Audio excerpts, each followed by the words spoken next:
നമ്മുടെ കേരളത്തിന്റെ ആരോഗ്യസ്ഥിതിയെ പറ്റിയാണ് പറയാൻ പോകുന്നത്. ആരോഗ്യസ്ഥിതി, ഹെൽത്ത് എങ്ങനെയാണ് കേരളത്തിന്റെ ഹെൽത്ത്? എല്ലാവിധ സാംക്രമിക രോഗങ്ങളും, അതായത് ലോകത്തെവിടെയും ഒരു മലയാളി ഉണ്ടായിരിക്കും എന്ന് പറയുന്നത് പോലെ തന്നെ ലോകത്തെവിടെ ഒരു രോഗമുണ്ടോ അത് ഒരു തീർച്ചയായിട്ടും ഉടനെ അധികം താമസിയാതെ തന്നെ അതിന്റെ അനുരണനങ്ങൾ കേരളത്തിൽ, അതായത് അതിന്റെ വാഹകനോ ആയിട്ട് ആരെങ്കിലും മലയാളികൾ എത്തിയിരിക്കും.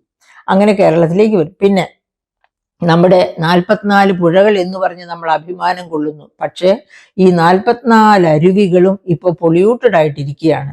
ഫിഷിന് പോലും, മത്സ്യത്തിന് പോലും ജീവിക്കാൻ വയ്യാത്ത പരുവത്തിൽ. അപ്പോൾ ഇങ്ങനെയുള്ള ഒരു പൊള്യൂട്ടഡ് ആയിട്ടുള്ള ഒരു അറ്റ്മോസ്ഫിയർ പലതരം സാംക്രമിക രോഗങ്ങളുടെയും വിളനിലമായി മാറിയിരിക്കുകയാണ് കേരളം.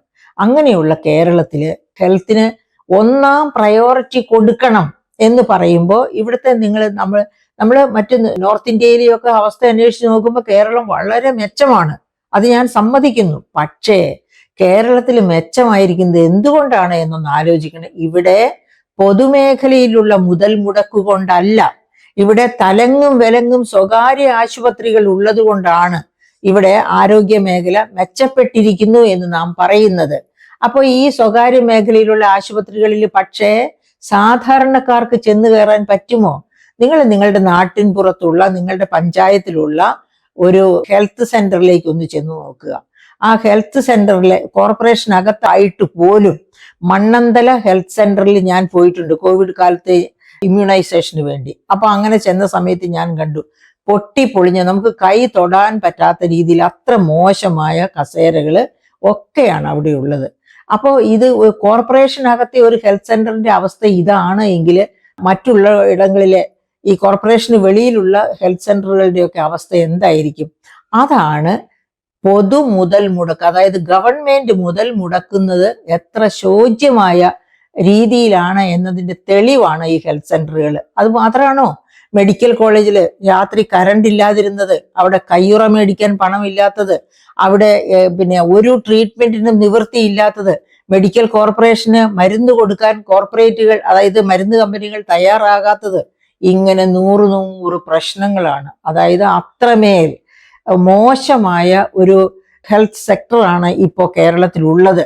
അപ്പോൾ പണക്കാരാണെങ്കിൽ അവർക്ക് സൂപ്പർ സ്പെഷ്യാലിറ്റി ഹോസ്പിറ്റൽസിൽ പോകാം, അവിടെ എന്ത് വേണമെങ്കിലും അവർക്ക് നടത്തി കിട്ടും. പക്ഷേ സാധാരണക്കാരന്റെ, പാവങ്ങളുടെ ഒക്കെ അവസ്ഥ അതാരാണ് മനസ്സിലാക്കേണ്ടത്? ഗവൺമെന്റ് അവർക്ക് വേണ്ടിയല്ലേ നിലകൊള്ളേണ്ടത്? അവർക്ക് വേണ്ടിയാണ് നമ്മൾ ഈ ബജറ്റിൽ ഗവൺമെന്റ് ഹെൽത്ത് സെക്ടറിൽ കൂടുതൽ പണം ചെലവഴിച്ചേ തീരൂ എന്ന് ആവശ്യപ്പെടുന്നത്. അപ്പൊ അതിനൊരു കാരണവും കൂടിയുണ്ട്. 2017 മോദി ഗവൺമെന്റ് ഒരു ദേശീയ ആരോഗ്യ നയം പ്രഖ്യാപിച്ചിരുന്നു. ആ ആരോഗ്യ നയത്തില് GDP-യുടെ 2% കേന്ദ്രം ഓരോ ബജറ്റിലും ആരോഗ്യ മേഖലയിൽ ചെലവഴിക്കണമെന്നാണ് ആവശ്യപ്പെട്ടിരിക്കുന്നത്. തീർന്നില്ല. സംസ്ഥാനങ്ങളുടെ പട്ടികയിൽപ്പെട്ടതാണ് ഈ ആരോഗ്യം, വിദ്യാഭ്യാസം, ഇതൊക്കെ. അപ്പം സംസ്ഥാനങ്ങൾ GSDP-യുടെ, എന്താ GSDP എന്ന് പറയുന്നത്? സംസ്ഥാന ആഭ്യന്തര മൊത്ത വരുമാനം. ആഭ്യന്തര മൊത്ത വരുമാനത്തിന്റെ 8%, ഓർക്കുക, കേന്ദ്രം GDP-യുടെ 2% ചെലവഴിക്കണം, സംസ്ഥാനങ്ങൾ GSDP-യുടെ 8% ആരോഗ്യ മേഖലയിൽ ചെലവഴിക്കണമെന്നാണ് ആ ആരോഗ്യ നയം പറയുന്നത്. പ്രിയപ്പെട്ടവരെ, ഇതൊക്കെ നമ്മൾ ഇൻസിസ്റ്റ് ചെയ്യണം. എങ്കിൽ മാത്രമേ ഗവൺമെന്റിന്റെ കണ്ണ് തുറക്കൂ. അല്ലെങ്കിൽ അവരിതൊന്നും ഇല്ല, ഒന്നും അറിഞ്ഞില്ല. അതായത് നമുക്കറിയാത്ത കാര്യങ്ങൾ ഗവൺമെന്റിന് എന്ത് സുഖമാണെന്നറിയോ, മറന്ന് അതൊക്കെ വിസ്മരിച്ച് മുന്നോട്ട് പോകാനായിട്ട്. അത് നമ്മൾ സമ്മതിക്കരുത്. അപ്പൊ GSDP-യുടെ 8%, കഴിഞ്ഞ ബജറ്റ് ഞാൻ എടുത്തു നോക്കി, ഹെൽത്തിന് കൊടുത്തിരിക്കുന്നത് GSDP-യുടെ 2% കേട്ടോ. 8% എന്നുള്ളത് മന്ത്രിക്ക് അറിയാമോ അറിയില്ലയോ എനിക്കറിഞ്ഞുകൂടാ. ഹെൽത്ത് സെക്ടറിലെ ആർക്കെങ്കിലും അറിയാമോ? അതും അറിഞ്ഞുകൂടാ. എന്തായാലും ആരോഗ്യ നയത്തിൽ പറഞ്ഞിരിക്കുന്ന ഇതാണ്, ദേശീയ ആരോഗ്യ നയത്തില്.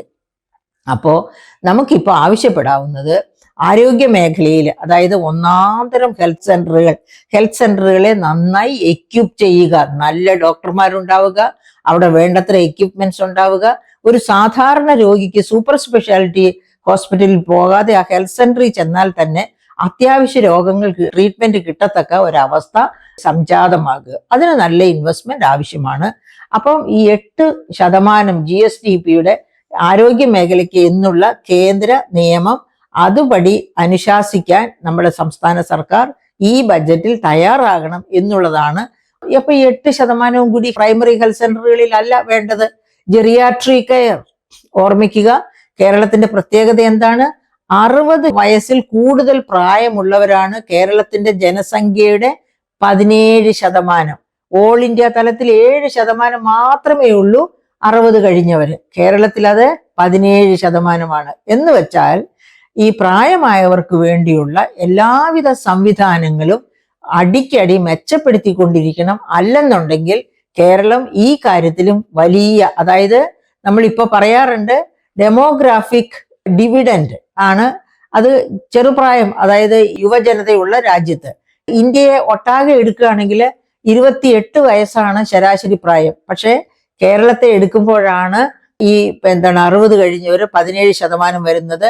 അപ്പോഴേക്കും നമുക്ക് ഈ 28 വയസ്സ് ശരാശരി പ്രായം എന്നുള്ളത് ഒരിക്കലും ശരിയാവില്ല കേരളത്തിന്.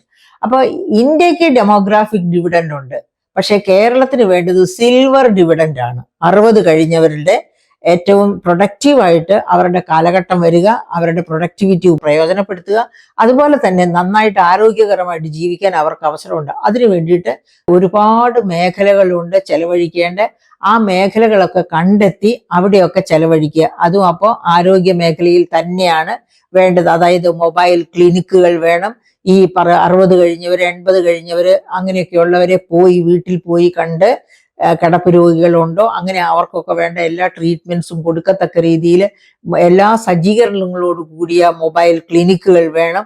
അങ്ങനെയൊക്കെയുള്ള സൗകര്യങ്ങൾ ഒരുക്കാൻ വേണ്ടി തന്നെ നല്ല ഒരു ഇൻവെസ്റ്റ്മെന്റ് ആവശ്യമാണ്. അപ്പോൾ ഈ GSDPയുടെ 8% ഇൻവെസ്റ്റ് ചെയ്യാൻ തയ്യാറാണ് ഗവൺമെന്റ് എങ്കിൽ ആരോഗ്യ മേഖലയെ നമുക്ക് നന്നായി തന്നെ ശ്രദ്ധിക്കപ്പെടും എന്ന് കരുതാവുന്നതാണ്.